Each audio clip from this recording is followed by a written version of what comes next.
السلام علیکم۔ ایک نواب صاحب بڑے امیر اور بہت سی جائیدادوں کے مالک تھے۔ آس پاس کے لوگ نواب صاحب سے بہت خوش تھے۔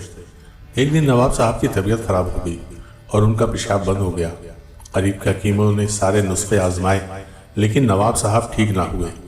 نواب صاحب نے گاؤں میں اعلان کرایا کہ جو ہمیں اس بیماری سے نجات دلائے گا ہم اسے 100 اشرفیاں انعام دیں گے۔ بہت سے لوگ انعام کی لالچ میں نواب صاحب کا علاج کرنے آئے مگر کوئی بھی کامیاب نہ ہو سکا۔ نواب صاحب کی تکلیف روز بروز بڑھتی جا رہی تھی۔ ایک دن ایک بزرگ پھٹے پرانے حال میں حویلی کے گیٹ پر پہنچے اور دربان سے اندر جانے کی اجازت چاہی۔ دربان نے بزرگ کا حلیہ دیکھ کر انہیں بھگانا چاہا مگر بزرگ بضد رہے کہ انہیں نواب صاحب سے ملنا ہے۔ بمشکل تمام دربانوں نے ان بزرگ کو نواب صاحب کے پاس جانے کی اجازت دے دی۔ وہ بزرگ نواب صاحب کے پاس پہنچے اور علاج کی اجازت چاہی۔ نواب صاحب نے ان کا حلیہ دیکھ کر بے دلی سے اجازت دے دی۔ ان بزرگ نے خربوزے منگوائے اور چھیل کر نواب صاحب کو کھلانا شروع کر دیے۔ ابھی نواب صاحب نے 2 ہی خربوزے کھائے ہوں گے کہ انہیں پیشاب کی حاجت ہوئی اور وہ جلدی سے استنجا خانے کی جانب تشریف لے گئے، اور جب ان کی واپسی ہوئی تو ان کے چہرے کا اطمینان بتا رہا تھا کہ وہ تکلیف سے نجات حاصل کر چکے ہیں۔ ان بزرگ نے نواب صاحب سے ان کا حال پوچھا اور تسلی ہونے پر اجازت چاہی اور اپنا انعام طلب کیا۔ نواب صاحب نے بخوشی 100 اشرفیاں ان بزرگ کو دے دی۔ نواب صاحب کا ملازم حکیم بھی یہ دیکھ رہا تھا اور سوچ رہا تھا کہ اگر یہ علاج اس کے دماغ میں آ جاتا تو یہ اشرفیاں ابھی اسے مل چکی ہوتی۔ خیر بزرگ اپنا انعام لے کر اپنی راہ چل پڑے۔ جاتے جاتے دربان کو اپنا پتہ بتا گئے۔ نواب صاحب صحت مند ہو کے بہت خوش تھے اور انہوں نے ایک بہت بڑی دعوت کا انعقاد کیا جس میں ہر خاص و عام کو مدعو کیا گیا تھا۔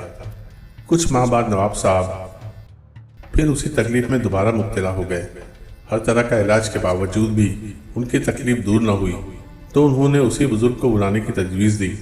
ان کے حکیم نے کہا کہ بلا وجہ 100 اشرفی ضائع کرنے کی ضرورت نہیں، آپ خربوزے منگوائیے، میں ابھی علاج کیے دیتا ہوں۔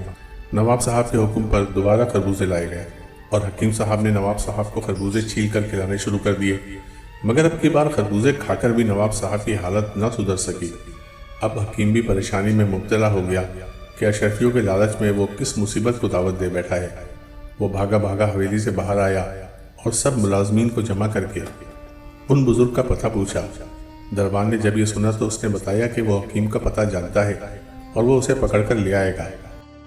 حکیم نے اسے فوراً ان بزرگ کو لانے کا کہا۔ حکیم اور نواب دونوں بے چینی سے بزرگ کا انتظار کرنے لگے۔ بزرگ نواب صاحب کے پاس پہنچے اور ان کی حالت دیکھ کر خربوزے لانے کا کہا۔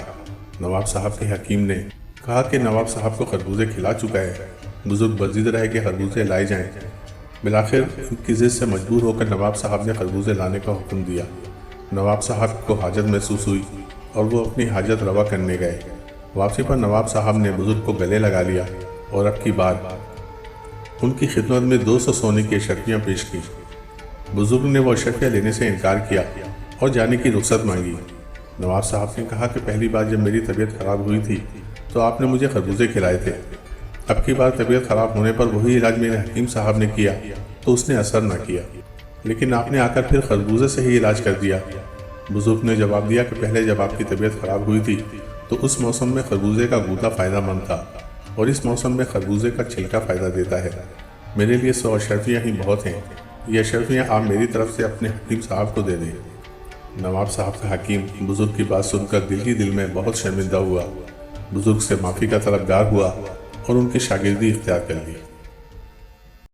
دوستو اگر آپ کو ویڈیوز پسند آتی ہیں تو اس کو پلیز لائک، شیئر اور سبسکرائب کریں۔ بہت شکریہ۔